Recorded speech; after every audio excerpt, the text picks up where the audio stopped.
perbuatan yang haram. Imam Nawawi mengatakan fitnah ini tidak sampai kepada dosa besar. Ya, Imam Nawawi menyebutkan bahwa fitnah ini lam yablugh kabiratan, tidak sampai kepada dosa besar. Kalau dosa besar harus taubat kepada Allah Subhanahu wa taala. Karena di dalam hadis ini Rasul menyebutkan bahwa dosa-dosa ini nanti bisa terhapuskan otomatis oleh amaliyah. Nah, yang pertama tadi adalah fitnah seseorang di dalam keluarga. Kita tahu ya, kita sering marah-marah, berbuat tidak baik terhadap keluarga. Yang sering kejadian adalah kita tidak bisa memberikan nafkah yang baik terhadap keluarga kita. Seringkali kita memberikan uang kepada istri kita, itu sebenarnya adalah uang belanja, uang untuk makan, kita juga ikut makan dan sebagainya. Bukan nafkah kepada istri yang bersangkutan. Mestinya nafkah itu adalah memang betul-betul jadi hak istri, suami tidak boleh ikut campur. Misalnya setiap bulan seorang suami ngasih nafkah 5 juta kepada istrinya. Istrinya mau menggunakan apapun dari duit 5 juta itu, suami tidak ada urusan. Dan tidak harus kemudian dia dengan duit 5 juta tersebut memberikan makanan yang enak kepada istrinya, tidak. Tapi rata-rata kita memberikan kepada istri kita 5 juta, ada yang 10 juta dan sebagainya. Itu uang belanja, artinya kita sendiri ikut makan di dalam itu. Nah, ini yang disebut dengan fitnah. Bisa jadi nanti kalau istri kita tidak ridho, itu bisa nuntut di hadapan Allah Subhanahu wa taala. Maka ada hadis yang menyebutkan bahwa orang yang pertama kali memusuhi kita nanti di akhirat bisa jadi adalah keluarga kita, istri kita. Yang pertama kali nuntut kita di akhirat itu bukan orang lain, tapi keluarga kita sendiri. Anak misalnya, ketika kita punya anak, ternyata anak kita tidak kita didik dengan baik, tidak kita didik dengan benar, ya, sehingga dia ketika dewasa nggak mau sholat, nggak mau puasa, berani sama orang tua, maka kelak dia akan memusuhi kita di akhirat.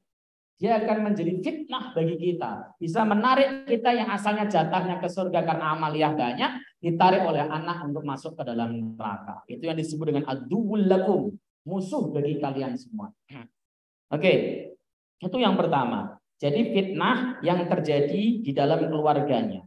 Wa malihi, dan hartanya. Maksudnya fitnah di dalam hartanya adalah al-muradu biha ayya'khudhu min ghairi wajhin halalin wa yusarrifu fi ghairi wajhin halalin. Ya, yaitu seseorang mengambil harta, ya, mendapatkan harta dengan cara yang tidak halal, menipu misalnya, atau jual beli yang isinya gharar. Jual beli gharar itu banyak terjadi. Misalnya contoh, ada orang jualan celana, sebenarnya dia reject, ada cacatnya, tapi kemudian digaris-garis pakai pulpen yang warna hijau supaya rejectnya ketutupan. Atau orang menjual mobil, dia berusaha untuk menutupi cacatnya, pernah kerendam misalnya sehari semalam, ngakunya nggak pernah kerendam. Itu merupakan perbuatan yang penuh tipu-tipu. Yang demikian ini termasuk hal yang diharamkan. Ini fitnah harta. Ya, mendapatkannya dengan cara yang tidak benar. Ya, caranya tidak benar, ya prosesnya tidak halal, markup data, kemudian menerima suap. Menerima suap itu bukan hanya sekedar, saya kasih suap. Tidak, untuk memperlancar proyek juga termasuk bagian daripada suap. Pak, kalau saya mengasih penjualan ke Bapak ini, clear, Bapak 20%, itu termasuk dari bagian suap yang diharamkan oleh syariat. Dan itu banyak, dan itu haram. Ya, meskipun banyak juga di antara kita yang kadang-kadang mau, kalau nggak mau kadang-kadang susah Ustaz dan sebagainya. Ya, seperti ini. Nah, namanya fitnah harta, mendapatkannya dari aspek yang tidak halal, ditasarufkan, digunakan untuk perkara yang tidak halal. Contohnya ditasarufkan untuk perkara yang tidak halal, misalnya buat nonton konser musik sehari semalam misalnya, atau buat melakukan, ini kaitannya dengan dosa kecil, ya, bukan dosa besar. Kalau buat mabok itu dosa besar. Tapi kalau untuk hal-hal seperti nonton konser, buat beli hal-hal yang tidak manfaat misalnya, itu bagian daripada dosa kecil. Nah, banyak sekali di antara kita ketika dapat uang, ya pengennya nasarufkan, pokoknya gunakan semaksimal mungkin, habiskan seperti itu. Pada arah-arah yang tidak baik, kepada arah-arah yang tidak dibenarkan oleh syariat, seperti itu termasuk fitnah harta. Wa waladihi, dan fitnah terhadap di dalam sisi anaknya. Ya, di sini dikatakan Wa fartul mahabbati fihi, terlalu cinta sama anak. Kita itu sering mencintai anak, saking cintanya sampai wasuhlu bihi an katsirin minal khairat, dia sibuk ngurusi anak sehingga dia tertinggal dari berbagai macam kebaikan. Sayang banget sama anaknya sehingga dia tidak pernah ke pengajian. Anaknya pengen ke mall, diturutin, bapaknya sampai nggak sempat ngaji. Ya, ini apa itu namanya hal-hal yang sering terjadi. Atau kita balik, saking cintanya sama anaknya, kalau pas sholat subuh nggak dibangunkan, kenapa? Takut nanti ngantuk, sehingga kalau ngantuk dia belajarnya nanti di sekolah juga tidak bisa fokus. Sayang masih kecil. Berbagai macam argumentasi sering kita berikan. Fartul mahabbah ini sering terjadi dan kita sendiri korbannya karena cinta banget sama anak. Lalu kemudian kita lalai terhadap cara pendidikan yang benar, ya, justru menjadikan anak terlena, terus tumbuh berkembang dalam limpahan kasih sayang yang salah, sehingga kelak dia akan jadi sulit diatur. Makanya jika ada anak yang salah saat ini, susah diatur saat ini, itu ada kontribusi orang tuanya. Kadang kala orang tuanya terlalu memberikan kasih sayang melimpah, apapun dituruti, si anak merasa percaya diri bahwa yang dilakukan ini baik dan benar. Kalau orang tuanya kemudian menyesal di kemudian hari, minta ampun kepada Allah, bisa diampuni. Tapi kalau tidak, nanti anaknya ini akan menjadi musuh nanti di akhirat. Wajarihi, dan fitnah di dalam urusan tetangganya. Kita itu Pak, bermasyarakat tidak terus-menerus mendapat tetangga yang baik. Seringkali mendapat tetangga yang jelek, yang buruk, yang tidak sehaluan dengan kita, tidak seakidah dengan kita, berbeda pemikiran dengan kita. Sering terjadi, bahkan saya sendiri mendapat tetangga itu yang kadang tidak tahu waktu, dia menyetel musik kencang-kencangan, suka-suka dia, habis itu kemudian bahasa-bahasa binatang keluar, ada anjing, ada bi dan sebagainya keluar sesuka-suka hatinya, ya. Ini fitnah. Kalau kita kemudian bersabar terus, anak kita yang kemudian rusak. Nggak bersabar, akhirnya terjadi slack sehingga rusaklah hubungan dengan tetangga. Makanya ini akan menjadi fitnah. Hubungan dengan tetangga retak, saling diam-diaman dan sebagainya. Diam-diaman dengan saudara muslim itu dosa kecil, apalagi lebih dari 3 hari. Begitu. Namun Nabi mengatakan tukaffiruha as-salatu was-saumu was-shadaqatu wal-amru wan-nahyu. Itu semua bisa terfastatin, Mbak. Jika sholat kita baik. Persoalannya adalah sholat kita itu baik apa tidak, kembali kepada urusan fikih. Sholat baik itu dimulai dari wudhu yang baik. Wudhu yang baik. Ahsanal wudhu, kalau bahasa Nabi Shallallahu Alaihi Wasallam, wudhu yang bukan hanya sah tetapi sempurna, bukan hanya fardu-fardunya terpenuhi, tapi sunnah-sunnah dan adab-adabnya juga terpenuhi dengan baik. Ya, adabnya wudhu dengan menghadap ke arah kiblat, ya. Kemudian sunnah wudhu membaca bismillah sembari membasuh kedua telapak tangan, istinsyak, kemudian madmadah, berkumur dan menghirup air melalui hidung dan sebagainya. Setelah itu ditutup dengan doa, asyhadu an la ilaha illallah wa asyhadu anna muhammadan abduhu wa rasuluh.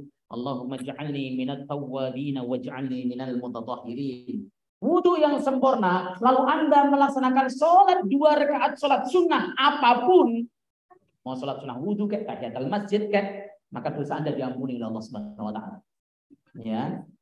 Jadi sholat ini ada kaitannya dengan wudu. Kalau wudunya tidak benar, sholatnya tidak akan pernah benar. Maaf, seringkali kita hanya semangat melaksanakan amal, tapi ilmu, tidak ada ilmunya. Sehingga masih sering saya jumpai di Masjid Ar-Rahmah ini orang yang wudu tidak memenuhi kriteria sah di dalam wudunya. Bukan hanya sempurna, tapi tidak memenuhi kriteria untuk dianggap sah di dalam wudunya. Ya, contoh misalnya ketika mengusap apa tuh namanya, tangan tidak sampai kepada siku. Atau ini yang sering terjadi, orang tidak seberapa lukanya, luka cuma apa, lalu dikasih happy plus, dia bisa tamna'u usulal ma ila adwil wudu, bisa mencegah datangnya air ke anggota wudu. Boleh nggak pakai asaib atau perban? Boleh. Jika memang orang tersebut kalau nggak pakai perban, lukanya susah sembuh, awet sakitnya, atau bisa tambah parah, atau bisa menjadikan dia mati misalnya, silahkan diperban. Itu nggak usah dibasuh oleh air, cukup diusap. Tapi versinya madhab mayoritas ulama, dia disuruh mentayamumi. Lah kalau pakai plester tansoplas, handiplas yang sekedar tercoel sedikit saja lalu diplester, katanya, wah itu air masuk. Air masuk dari mana? Itu mencegah datangnya air ke anggota wudhu. Ini yang disebut semangat ibadahnya bagus, tapi minim ilmu. Dia tidak mengetahui bagaimana para ulama-ulama membahas bagaimana jabair wal asaib. Jabair itu ikatan tangan pada saat patah, jadi diikat, atau kaki patah itu diikat, itu namanya jabair. Asaib itu ya perban. Maksud seperti itu. Itu banyak sering terjadi. Nah ini yang harus dijadikan kita periksa. Bagaimana supaya kita paham? Yang ngaji kepada guru-guru fikih yang sering dijumpai. Ngaji ini bagaimana perspektif fikihnya? Boleh apa enggak? Enggak boleh. Kalau dilepas darahnya ngucur enggak? Enggak, ya enggak apa-apa, lepas saja. Seperti itu. Nah ini salah satu contoh. Jadi sholat bisa menjadi penggugur dosa dengan catatan wudhunya baik. Kalau wudhunya tidak baik, sholat tidak bisa menjadi penggugur dosa. Dosa-dosa tadi yang kita maaf sering, mungkin zalim sama istri, mestinya jam untuk keluarga, ya jam untuk kumpul sama keluarga, kita malah justru kemana, ngobrol dengan teman sampai nggak pulang-pulang misalnya. Atau kita mencuekin atau mendiamkan istri kita. Mencuekin itu nggak mesti harus mendiamkan karena marah. Ya, muasyarah bil ma'rufnya, pergaulan dengan cara yang baik tidak kita laksanakan. Jarang bercanda, pulang kerja, langsung kemudian mandi, ganti baju tidur, ngorok, besok berangkat lagi dan sebagainya. Muasyarahnya kurang, istri nggak ridho, dosa, maksiat. Nah terus bagaimana? Sholat bisa menghapuskannya tanpa harus taubat. Karena ini memang keutamaan sholat. Tapi sholatnya yang benar. Wassaumu dan puasa. Puasa di sini bukan hanya Ramadan, tapi puasa apa saja. Makanya orang yang biasa melaksanakan saum itu dosanya biasanya minim, sedikit. Kenapa? Karena sering melaksanakan saum. Tapi sekali lagi Imam Ghazali di dalam kitab namanya Asnaful Maghrurin, beliau mengatakan orang kaya itu jangan sering-sering puasa tapi lupa sedekah. Ya, orang kaya kalau sering-sering puasa dan merasa bahwa itu sudah dianggap sebagai amal baik, lalu dia pelit, itu termasuk asnaful maghrurin, kelompok orang-orang yang tertipu.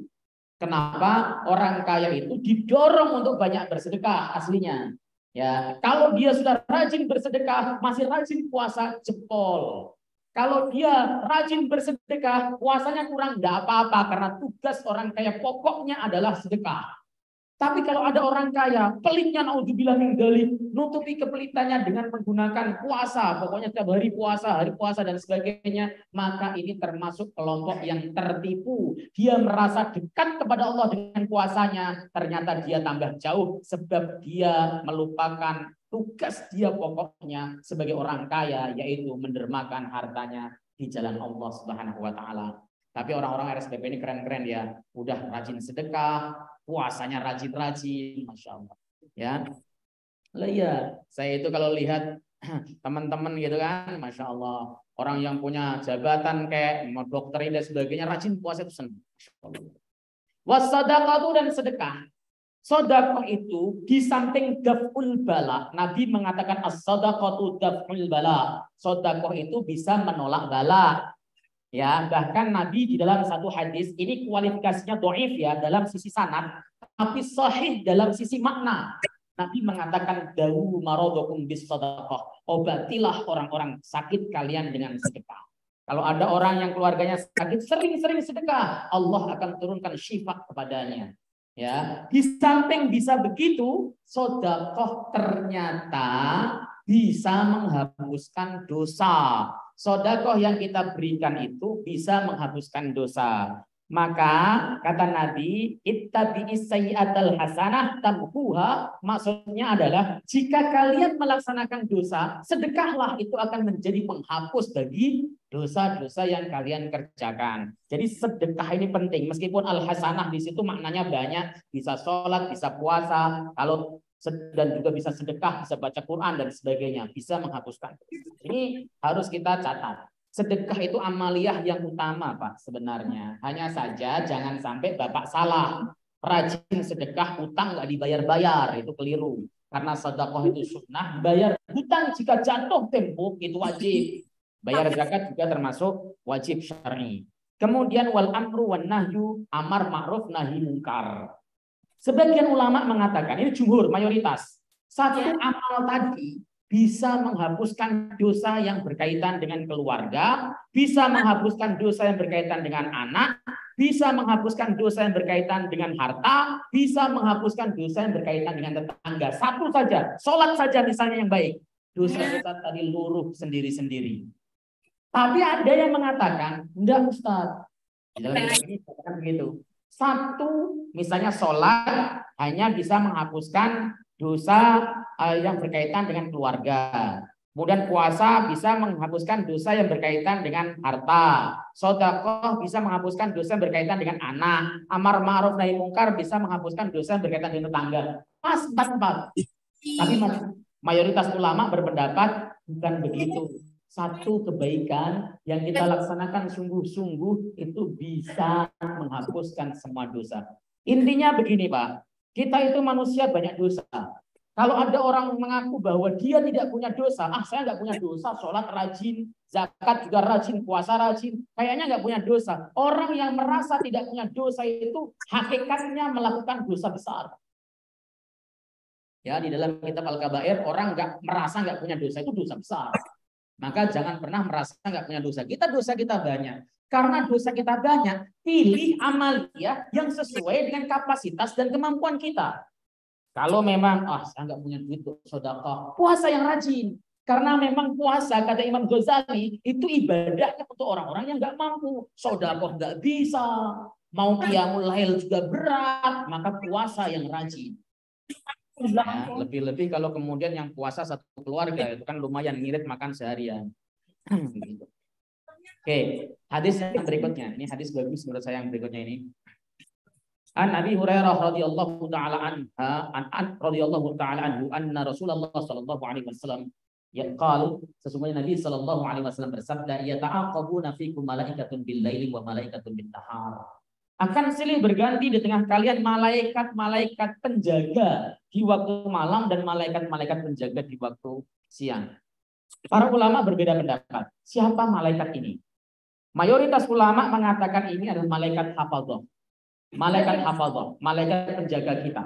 Tapi sebagian ulama mengatakan malaikat katabah, malaikat pencatat amal baik. Nah, bagi ulama yang mengatakan malaikat hafadzah itu gantian jaganya manusia, maka yang dimaksud ini adalah malaikat hafadzah.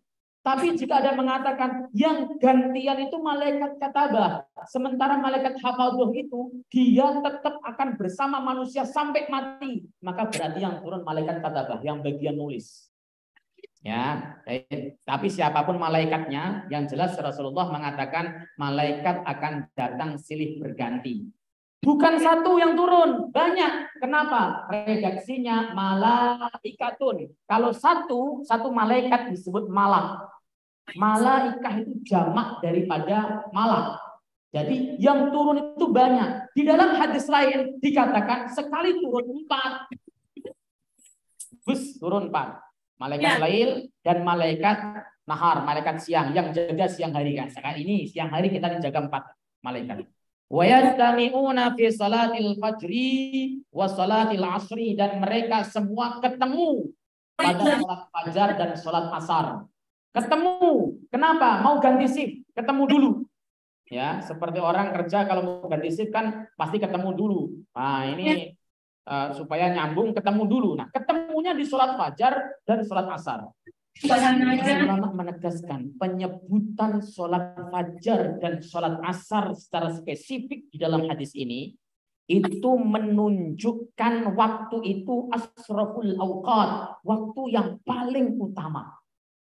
Kenapa nggak sholat isya? Kenapa nggak sholat zuhur? Sama-sama wajib. Kenapa sholat fajar? Kenapa sholat asar? Dua waktu ini sholat yang paling utama. Bahkan di dalam kitab namanya Fathil Bari, Sarah Sahih Bukhari, Al-Imam Al-Hafidh Ibni Hajar Al-Asqalani, beliau menjelaskan bahwa orang yang bisa menjaga sholat asar dan sholat fajar, maka dia akan bertemu dengan Allah Subhanahu wa Ta'ala.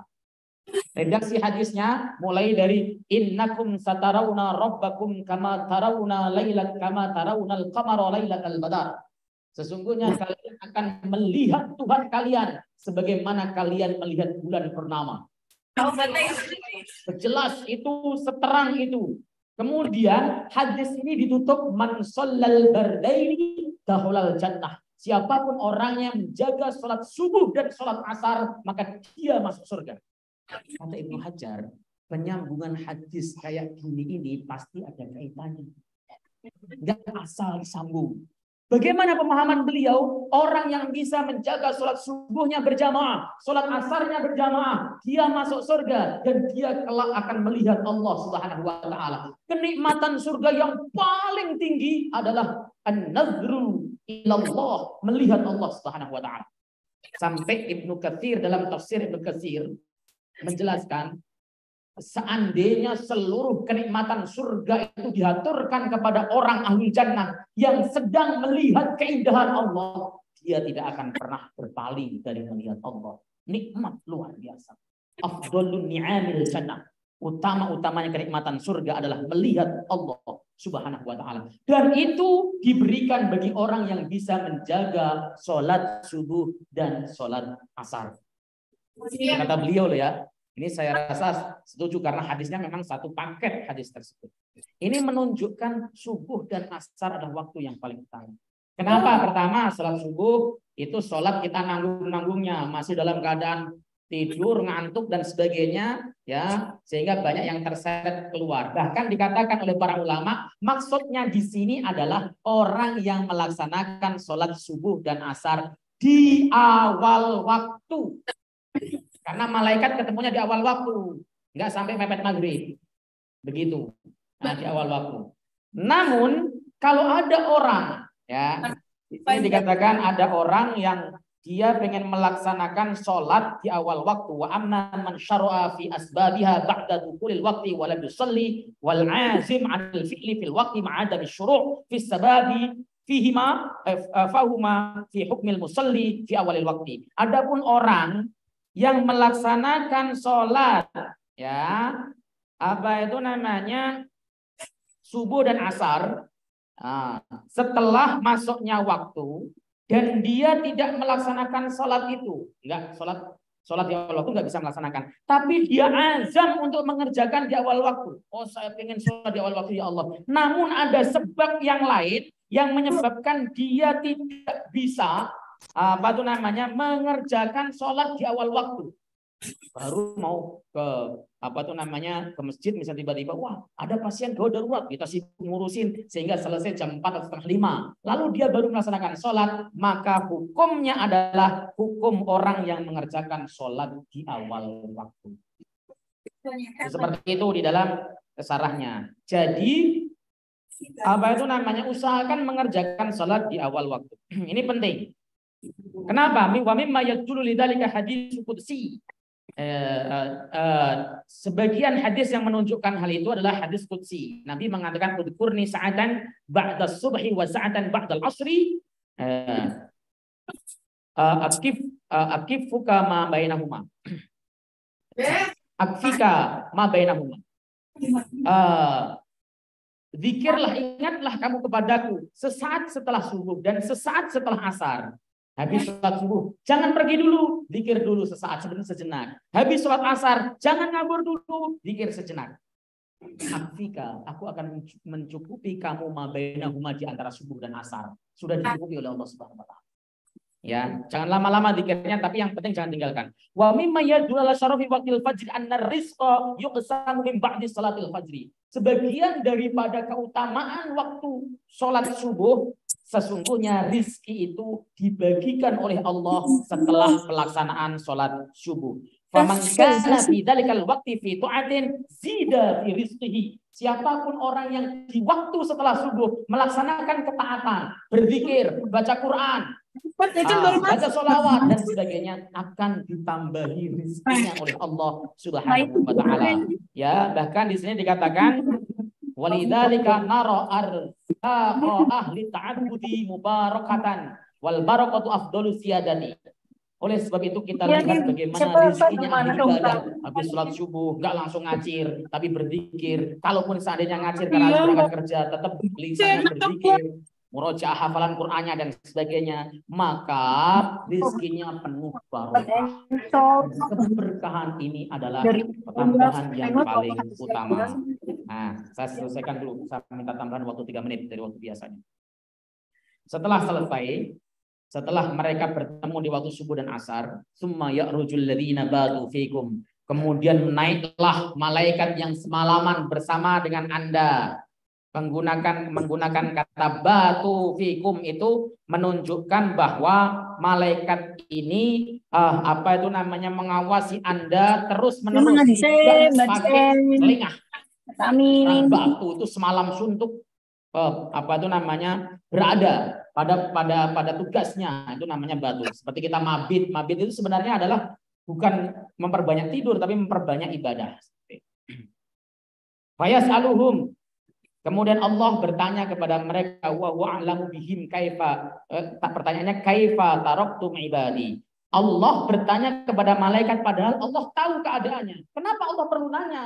Satu, tujuannya istida'u syahadatihim li bani Adam bi khairin, untuk menarik pengakuan malaikat tentang kebaikan manusia.